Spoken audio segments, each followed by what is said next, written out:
So 2,000 atmospheres for game 2. And it's another big map. Look at it. It's a beast. 1, 2, 3, 4, 5, 6, 7. Yeah, and a half. 7.5 expos. So not quite on the scale of Port Alexander.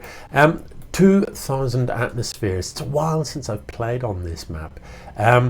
No, on this map, you can get up to 3 bases. You can take your natural and take this base, and you can hold them pretty well because an army positioned in this region can kind of defend both avenues of attack, coming into your natural or into your third. So it's a pretty good map for pushing up to 3 bases reasonably quickly. This is a tougher base to hold because your opponent can attack from high ground here or can come in here, and so they've got a couple of avenues of attack. So yeah, what you do about your 4th base is kind of up to you, but you do need to be mobile in order to defend that 4th base for sure. So game 1 saw FyreHeart break out a straight up just 5 gate. And EdJ was a little bit slow to scout that was what was happening, and so just wasn't ready for it. Had that 5 gate hit much later, it may well have not been successful because EdJ did have units coming out, did have all the tech in place to build a reasonable army, and siege tanks and such were on their way. So, you know, another 60 seconds and it might have been a different result, but as it was, EdJ just didn't know it was coming and got blindsided by the 5 gate, and you know, if you don't know it's coming, it's always going to be really hard to hold against a 5 gate.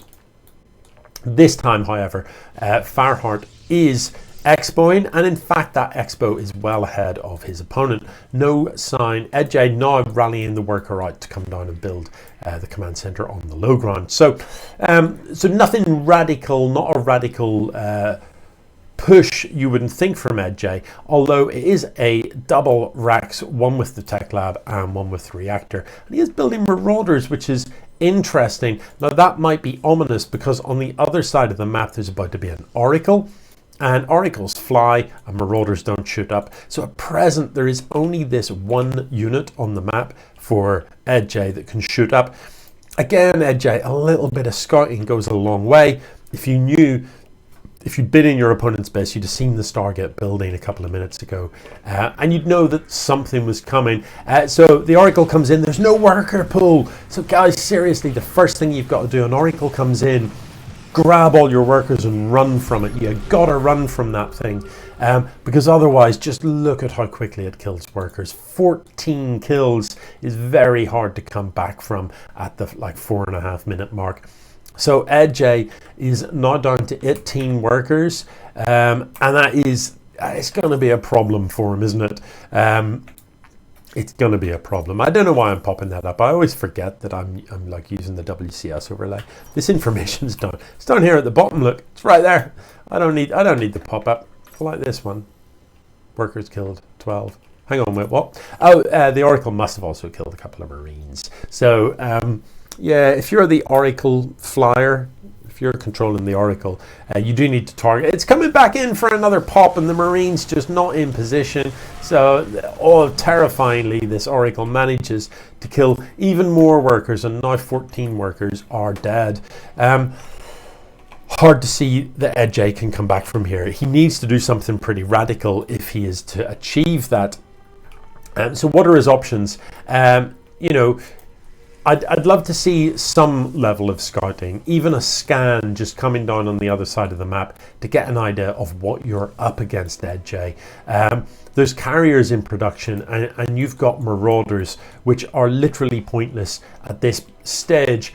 You know, so one of the options that you've got, marauders take a while to kill. They're pretty tanky units and they can shoot stuff pretty quickly. If you know this is here, you could suicide the marauders in and just try and snipe this.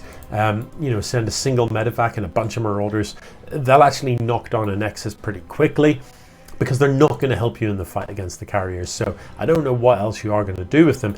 Other options would include maybe cranking out a Cloak Banshee or something like that in the hope that you can get in and get some damage done. There's no detection here in the men, and FyreHeart has no way of making mobile detection. There's no robo, so a Cloak Banshee parked here that can literally just go ham for a long time. And could get a lot of damage done. Now, the carriers are going to come in here, and honestly, there's no answer. You know, this band of Marines, if all of them are in the same place. So, you know, pro tip, don't pull your whole army to fight this, because, right, as you can see, as they're coming through the buildings, the tanks and the Marauders are getting in the way of the Marines, and therefore the Marines are taking longer to get to where they need to be. It's only the Marines that are going to fight that stuff. It's only the Marines that can shoot up, and to be fair, the Cyclone. So I think EdJ is just going to pull the trigger on this. I think he's thinking, if it's only those 3 carriers, I don't think they can beat me in a straight up fight, and I don't know that's... Yeah, there's actually 5 carriers, and with shield batteries, those 5 carriers are going to be very, very hard to tackle. Yeah, so, you know, it's unfortunate that an awful lot of EdJ's army was simply not the right type of stuff. There were siege tanks, there were Marauders. Those are the worst things you can build against carriers, because none of them shoot up. So EdJ, again, in a similar kind of feel to the last game, didn't have a bad build. You know, it was kind of, I mean, there was a starport, so it was kind of a 2-1-1 build, and there's nothing wrong with that at all. But you have to scout. You know, again, arguably, what's killed EdJ is that he didn't know what was coming his way, and therefore has died to it.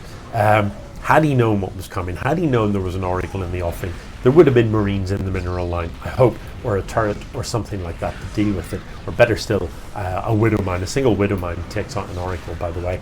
Widow Mine's also very good against carriers. The way the interceptors clump, if you can get... Sometimes you do need to do some retargeting, because the interceptors are so fast, the Widow Mine sometimes doesn't necessarily shoot at them.